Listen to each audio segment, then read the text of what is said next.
அன்றும் இன்றும் இந்த புத்தக வெளியீட்டு நிகழ்விலே கலந்து கொண்டு இந்த புத்தகத்தை பற்றி பேசுவதற்கான வாய்ப்பு கிடைத்தமைக்கு முதலிலே நன்றி தெரிவித்துக் கொள்கின்றேன். அருமை தோழர் நர்மதா தேவி அவர்களது முதல் புத்தகம் இது. முதல் புத்தகமே இவ்வளோ வெயிட்டாக வந்திருக்கு அப்படிங்கிறது ரொம்ப மகிழ்ச்சிகரமான விஷயம். அதற்காக அவங்களுடைய உழைப்பு என்பது எவ்வளவு அசாத்தியமானதாக இருந்திருக்கும் அப்படிங்கிறத இந்த புத்தகத்தை படிக்கும்போது தெரியுது. கண்டிப்பாக எனக்கு முன்னால் பேசிய பல தோழர்கள் குறிப்பிட்டது போல அநேகமாக ஒரு பிஹெச்டி தீசிஸ் ரெடி பண்ணுறதுக்கு எவ்வளவு சிரமப்பட்டு நிறைய புத்தகங்கள் களங்கள் இப்படியெல்லாம் போய் தயார் பண்ணுவாங்களோ அதற்கு இணையாக இந்த புத்தகத்தை தயார் செய்வதற்கு தோழர் நர்மதா தேவி ஒரு மிகப்பெரிய முயற்சி எடுத்திருக்கிறாரு அப்படிங்கிறத அந்த புத்தகத்தை படிக்கும் போதே தெரியுது. தோழர் நர்மதா தேவிக்கு மட்டும் கிடையாது, அவரோடு இந்த புத்தகத்தை வெளியிடுவதற்கு அவருக்கு உறுதுணையாக இருந்த தோழர் பொன்னுச்சாமி அவர்களுக்கும் இந்த நேரத்திலே வாழ்த்துக்களையும் பாராட்டுகளையும் நான் தெரிவித்துக் கொள்கின்றேன். நீங்கள் நான் இந்த புத்தகம் முதல் வெளியீடு அண்ணா நூலகத்தில் நடக்கும்போதும் பார்த்தேன், இப்பையும் பார்த்தேன். அநேகமாக அவர் இந்த ரெண்டு நிகழ்விலையுமே அத்தனை ஏற்பாடுகளையும் முழுமையாக இருந்து செய்து கொண்டிருப்பதை நான் பார்க்கிறேன். அது மட்டுமல்ல, நிச்சயமாக இந்த நூலை எழுதும் போதும் அவருடைய கூடுதலான ஒத்துழைப்பு இருந்திருக்கும் என்பது நிச்சயமாக எனக்கு தெரியும். எனவே அவருக்கும் என்னுடைய வாழ்த்துக்களையும் நன்றியும் நான் தெரிவித்துக் கொள்கின்றேன். தோழர்கள் குறிப்பிட்டது போல இந்த பெண் அன்றும் இன்றும் இந்த புத்தகத்தில் கிட்டத்தட்ட ஒரு 500க்கு மேற்பட்ட பக்கங்களை கொண்ட ஒரு நூல் இது. அநேகமாக ஒரு 8 பாகங்கள். இதில் ஒவ்வொரு பாகத்திலையும் ஒரு 4-5 அத்தியாயங்கள் ஒவ்வொன்றுக்குள்ளேயும் இருக்கும். உண்மையிலே இந்த புத்தகத்தை படிக்கிறதுக்கு முன்னாடி இதற்கு அணிந்துரைகள் கொடுத்திருக்கின்ற தலைவர்களுடைய அணிந்துரை இருக்கு இல்லையா, அது அது 4மே இந்த புத்தகத்தை வேகமாக எடுத்து படிக்கணுன்றத ஒரு தூண்டுற விஷயமாக இவர்களுடைய 4 தலைவர்களுடைய அணிந்துரையும் இருக்கின்றது அப்படிங்கிறத நான் பார்க்குறேன். தோழர் கேபி, தோழர் ஜிஆர், தோழர் வாசுகி, அதே மாதிரி தோழர் வெங்கடேஷ் ஆத்திரேயா, இவங்க 4 பேர் இந்த அணிந்துரை கொடுத்திருப்பது, வாழ்த்துறை கொடுத்திருப்பது என்பது அதை படிக்கும் போதே அந்த புத்தகத்திற்குள்ள நாம் எவ்வளவு ஆர்வமாக படிக்க வேண்டும் என்பதை தூண்டுகின்ற விதத்தில் அவங்களுடைய அந்த அணிந்துரை வாழ்த்துறை இருக்கிறதாக நான் பார்க்குறேன் தோழர்களே. அதே போல் இந்த புத்தகத்தை பொறுத்தளவில் பொதுவாக பெண்ணியம் சம்பந்தமாக ஏராளமான புத்தகங்கள் வந்திருக்கும். இந்த புத்தகத்தில் ரொம்ப முக்கியமாக நாம் பார்ப்பது இந்த பெண்ணடிமைத்தனம் உருவான விஷயங்கள் குறித்து. இது பொதுவாகவே பெண்ணடிமைத்தனம் சம்பந்தமாக பல்வேறு கருத்துக்கள், உரையாடல்கள் இந்தியா முழுவதிலும் இன்னைக்கு நிலவி கொண்டிருக்கின்றது.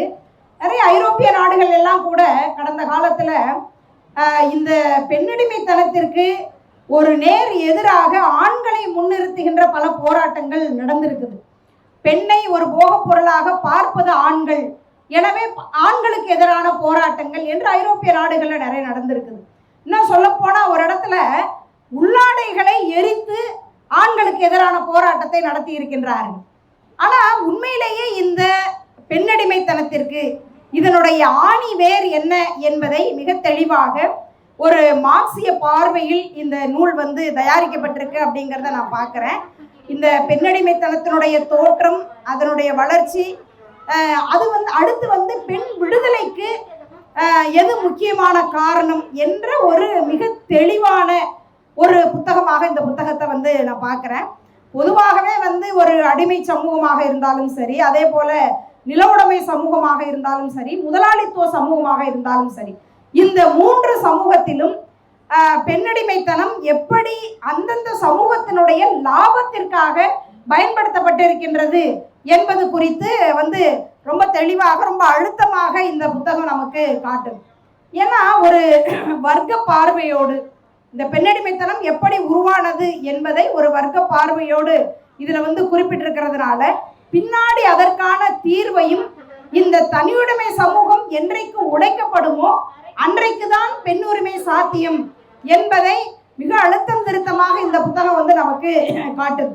ஏன்னா இன்றைக்கு பெண்ணுரிமை சம்பந்தமாக நான் ஏற்கனவே குறிப்பிட்டது போல இந்த தனியுடைமையை மறைத்துவிட்டு எத்தனையோ விவாதங்கள் இன்றைக்கு நடந்து கொண்டிருக்கின்றது. எனவே இந்த தனியுடைமை என்ற ஒரு அம்சம்தான் பெண்ணை அடிமைப்படுத்தி இருக்கின்றது. பெண் ஒரு காலத்துல ரொம்ப சுதந்திரமாக மிகப்பெரிய வல்லமை படைத்தவளாக இருந்திருக்கின்றார். ஆனால் என்றைக்கு சொத்து உபரி தனியுடைமை என்று என்றைக்கு வந்ததோ அன்றைக்கு தான் பெண் அதலபாதாளத்திற்கு தள்ளப்பட்டார். அதற்கு முன்னால் பெண் ஒரு உயர்ந்த இடத்துல இருந்திருக்கிறார். இன்னும் சொல்ல போனா பல்வேறு அறிவியல் கண்டுபிடிப்புகள், அதாவது எண்களை கண்டுபிடித்தவள் பெண், விவசாயத்தை கண்டுபிடித்தவள் பெண், ஒரு உயர்ந்த இடத்தில் இருந்தவளை இந்த தனியுடைமை என்பது எப்படி கீழே வீழ்த்தியது என்று நாம் பார்க்கும்போது மீண்டும் இத்தகைய தனியுடைமை உடைக்கப்படும் போதுதான் பெண்ணுரிமை சாத்தியம் என்பதை இந்த புத்தகம் நமக்கு மிகவும் அழுத்தமாக சொல்லுகின்றது. அதே போல பார்த்தோம் அப்படின்னு சொன்னா இந்த முதல் பகுதியை துவங்கும் போதே பெண் எப்படிப்பட்ட ஒரு உழைப்பாளியாக இருக்கிறாள் என்பதற்கு ஒரு புள்ளி விவரத்தை சொல்றாங்க. அதாவது ஒரு மாடு ஒரு வருஷத்துக்கு 1064 மணி நேரம் வேலை பார்க்குது. ஒரு பெண் ஒரு ஆண்டிற்கு 3485 மணி நேரம் வேலை பார்க்குறாங்க. 1000 மணி நேரம் ஒரு மாடு, ஒரு பெண் 3485 மணி நேரம் ஒரு பெண் ஒரு ஆண்டிற்கு உழைக்கிறாள் என்று சொன்னால் மாட்டை விட 3 மடங்கு அதிகமாக, எவ்வளவு மோசமாக எவ்வளவு கேவலமாக இந்த சமூகத்திற்கு தன்னுடைய உழைப்பை ஒரு பெண் கொடுத்து கொண்டிருக்கின்றாள் என்றுதான் அவருடைய அந்த முதல் பகுதியை துவங்குகின்றது. அதுவே நமக்கு ஒரு மிகப்பெரிய அதிர்ச்சியை கொடுக்கின்றது. உள்ள இன்னும் எவ்வளவு அதிர்ச்சி எல்லாம் கொடுக்க போறாங்களோ அப்படின்னு தான் அந்த ஃபர்ஸ்ட் பார்ட்டை படிக்கும் போதே நமக்கு இருக்குது. அதோட சேர்த்து சார் சொன்ன மாதிரி, அதாவது பெண்கள் வீட்டில் உழைக்கிறது ஒரு மதிப்பே கிடையாது. அவங்க கூட இதில் அந்த அந்த முதல் பார்ட்டில் என்ன சொல்லியிருக்காங்கன்னா, வீட்டில் ஒரு வெண்ணி வைக்க தெரியாததை கூட ரொம்ப பெருமையாக பேசுகிற ஆண்கள் தான் நிறையா அப்படின்னு சொல்லிட்டு டிவி நிகழ்ச்சியெல்லாம் நிறைய நிகழ்ச்சியில் நம்ம பார்க்கும்போது ஆண்களும் அதை ரொம்ப பெருமையாக சொல்லிக்கிடுவாங்க. அதை விட ரொம்ப வருத்தம் என்னென்னா அவங்களுடைய மனைவிகளும் அதை ரொம்ப பெருமையாக சொல்லுவாங்க.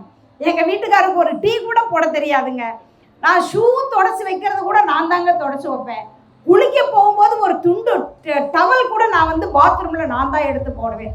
ஏங்க ஒரு டவல் கூட எடுத்து போடாது. உண்மையிலே இது எருமை மாடு தான், அது பாட்டு நடந்து போகும், அது பாட்டுக்கு வரும், எதுவுமே அதுக்கு வேலையே இல்லை.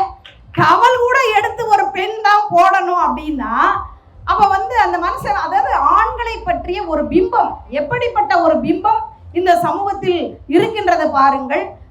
ஆண் என்பவன் வேலைக்கு போய் உழைத்துட்டு சம்பாதிக்கிறவன், பெண் என்பவள் வீட்டில இருந்து வேலை பார்க்கிறவன் அப்படின்றதான் இன்னைக்கு சொல்லப்படுது. ஆனாலும் கூட இதுல அடுத்தடுத்த பகுதியில மிக முக்கியமாக இந்த உழைக்கும் பெண்கள், அதாவது முதலாளித்துவம் உருவான பின்பு, தொழில்நுட்பம் வளர்ந்த பின்பு இந்த பெண்களுக்கு தொழிற்சாலைகளிலே வேலை கிடைக்கின்றது.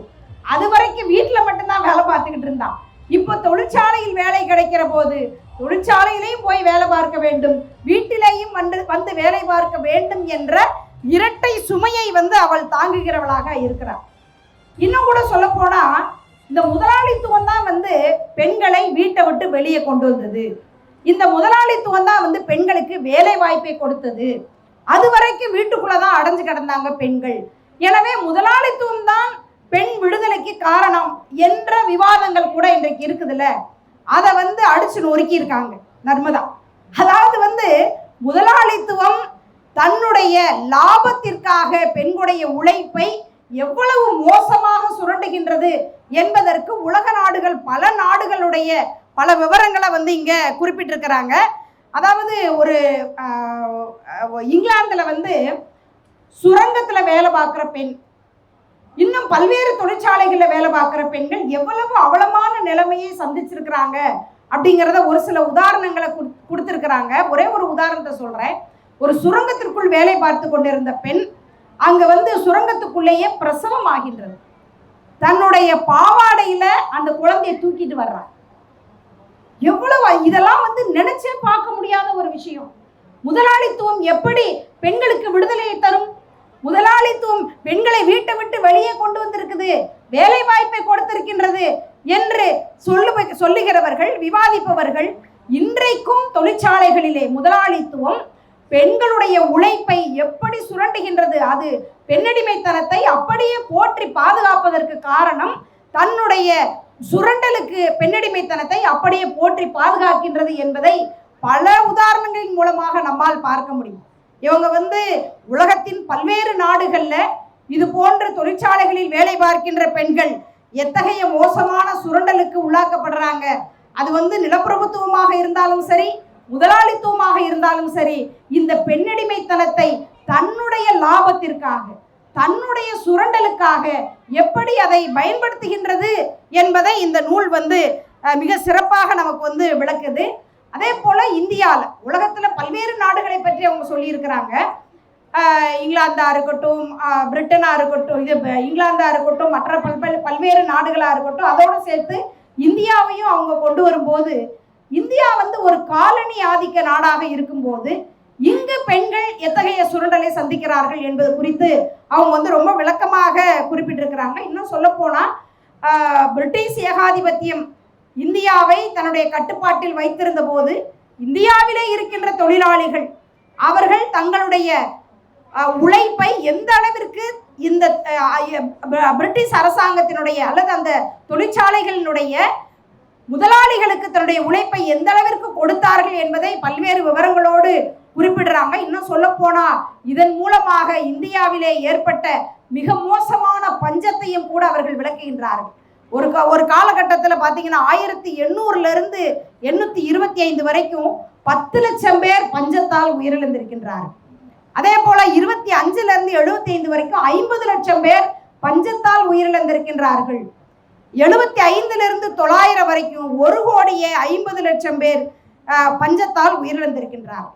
உண்மையிலேயே இது தொழிலாளிகள் சுரண்டப்பட்டு அதை தாண்டி அவர்கள் பஞ்சத்தால் மிக மோசமான உயிர் பலிக்கு உள்ளாகின்ற ஒரு மோசமான நிலைமை. இதில் பெண்களுடைய நிலைமையை சொல்ல வேண்டிய அவசியமே இல்லை. இன்னும் சொல்ல போனா பல்வேறு இடங்கள்ல பல்வேறு காலகட்டங்கள்ல பெண்கள் தொழிற்சாலைகள்ல தொழிலாளர்களாக வேலைக்கு சேர்றதுக்கு 14 இருந்து 17 வயசுக்குள்ள இருக்கிறவங்களை கொண்டு வரலாம் என்று ஒரு முடிவெடுக்கிறதுக்கே நீண்ட காலம் ஆயிருக்கு. குழந்தை தொழிலாளர்கள், இன்றைக்கும் குழந்தை தொழிலாளர்கள் பிரச்சனை இன்னைக்கும் நம்ம நாட்டில் இருக்கானா? நிச்சயமா இருக்கு.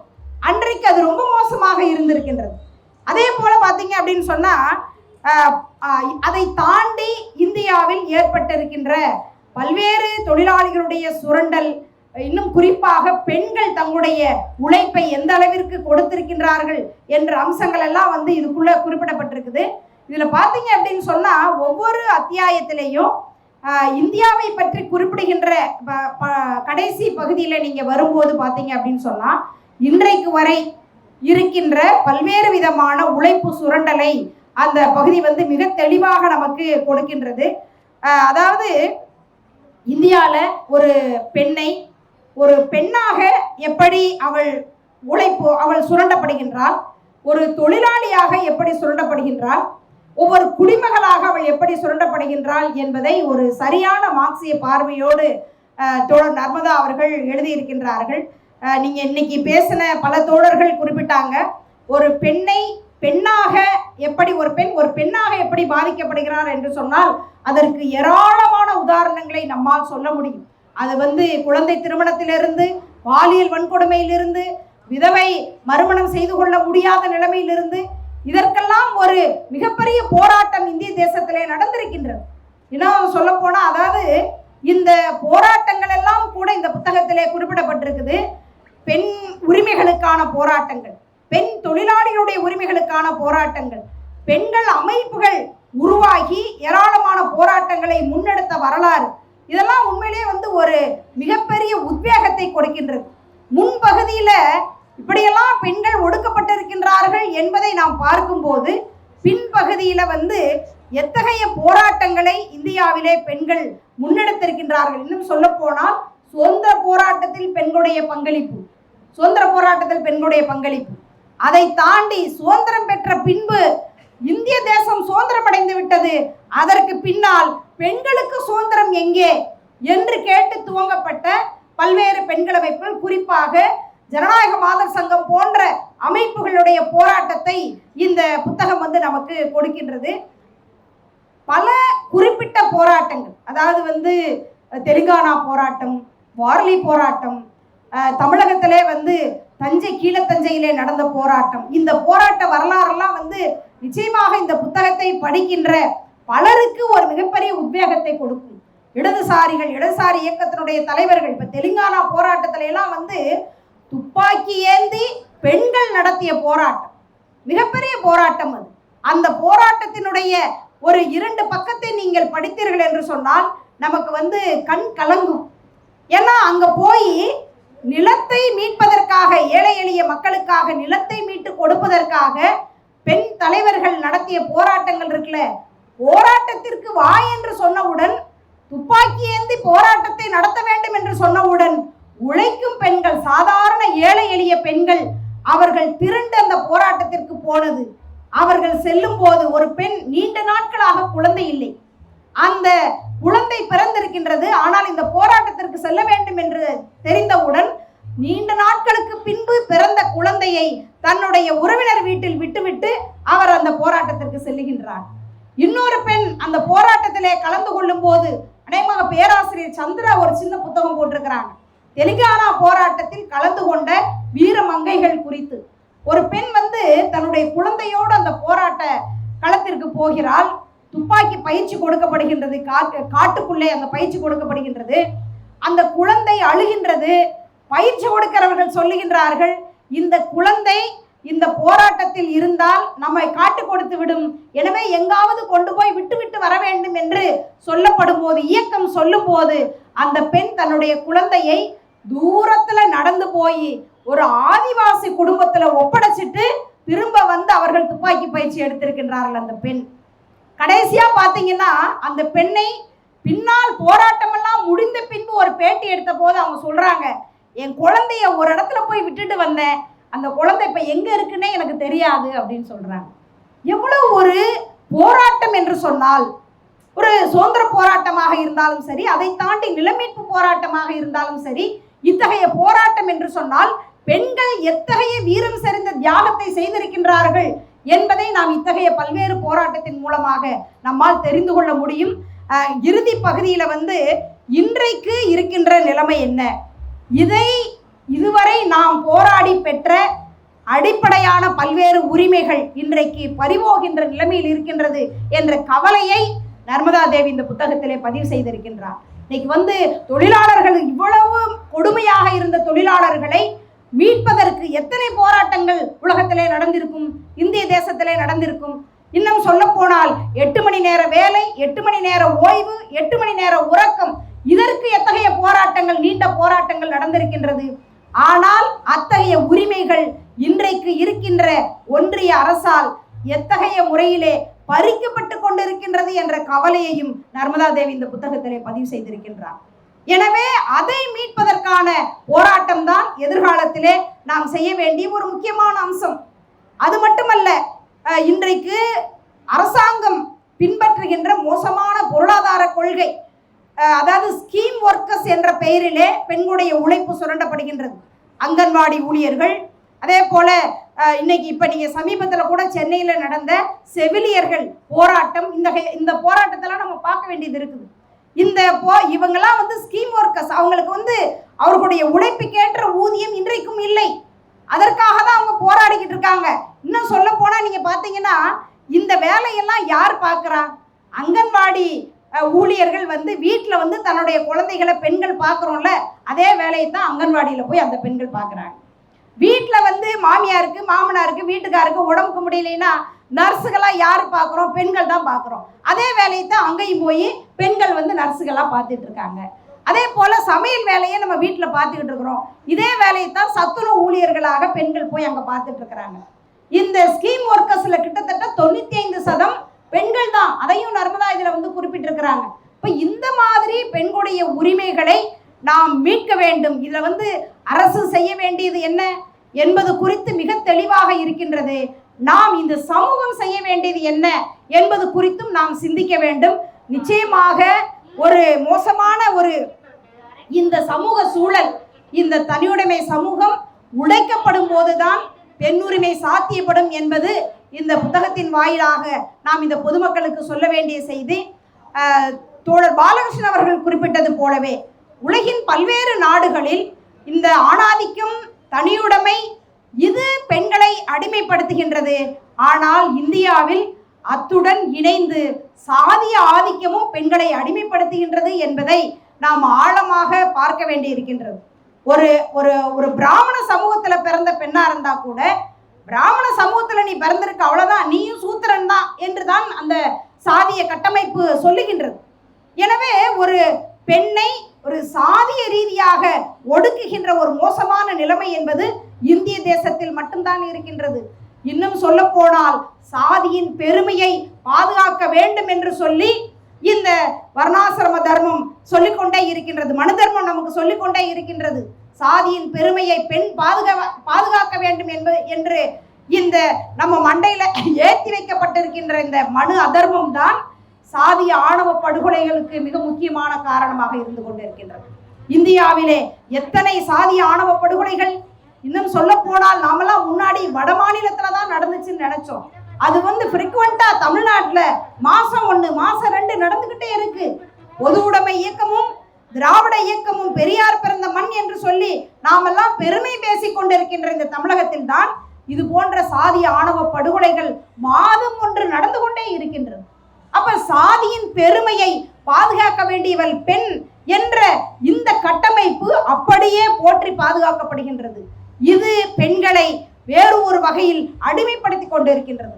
இன்னும் சொல்ல போனால் சமூகத்திலே தலித் பெண்கள் அடுக்கி வைக்கப்பட்ட மூட்டையில் அடிமூட்டைகளாக இருக்கின்ற தலித்துகளிலும் தலித் பெண்கள் மிக மோசமான வன்கொடுமைகளை சந்தித்துக் கொண்டிருக்கின்றார்கள். ஒரு சாதிய படுகொலை நடந்தால் அந்த குடும்பத்தை ஒட்டுமொத்தமாக தலைமையேற்று நடத்த வேண்டியவள் அந்த சமூகத்தில் ஒரு பெண்ணாகத்தான் இருக்கின்றார். எத்தனை சாதிய வன்கொடுமைகள் நடக்கின்றது தெரியுமா?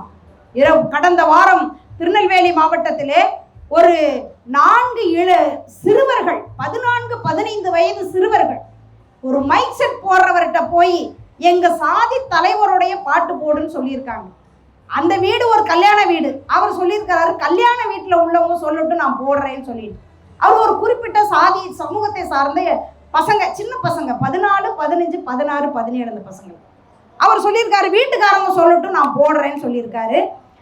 அவங்க நீ நான் இதுவரைக்கும் சொல்லி கேட்ட நீ இப்ப நீ கேட்க மாட்டியா அப்படின்னு சொல்லிட்டு அவர் வீட்டுக்கு திரும்பும் போது அந்த 4 சிறுவர்களும் அந்த இளைஞனை வெட்டி படுகொலை செய்திருக்கின்றார்கள். வெட்டும் போது என்ன சொல்லியிருக்காங்க, காலங்காலமா நாங்க சொன்னதுதானே கேட்ட, இப்ப என்ன எங்க சாதி தலைவர் பாட்டை போட மாட்டேங்கிற அப்படின்னு வெட்டி படுகொலை செஞ்சிருக்காங்க.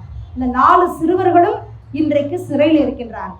ஒரு சாதிய உணர்வு இன்றைக்கு கூர்மைப்படுத்தப்படுகின்ற ஒரு தமிழகத்தில் நாம் வாழ்ந்து கொண்டிருக்கின்றோம் என்ற கவலையை நாம் இந்த நேரத்திலே கொள்ள வேண்டி இருக்கின்றது.